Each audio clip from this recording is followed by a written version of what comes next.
Αγαπάω ό,τι είναι θλιμμένο στον κόσμο, τα θολά τα ματάκια, τους αρρώστους ανθρώπους, τα ξερά γύμνα δέντρα και τα έρημα πάρκα, τις νεκρές πολιτείες, τους βρισκότινους τόπους, τους σκυφτούς οδηπόρους που με ένα δισάκι για μια πολιτεία μακρινή ξεκινάνε,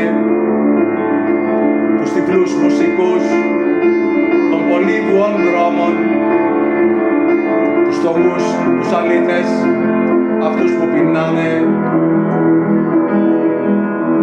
τα χλωμάτα κορίτσια που πάντα προσμένουν τον υπότυπο είδαν να βραδιά στο όνειρό τους,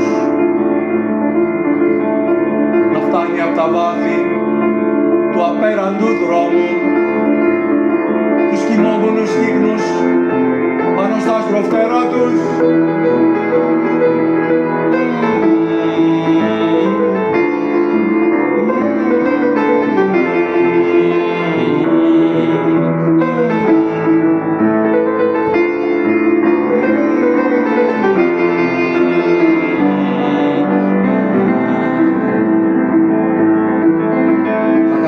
Που φεύγουν για μεγάλα ταξίδια και δεν ξέρουν καλά αν ποτέ θα γυρίσουν πίσω.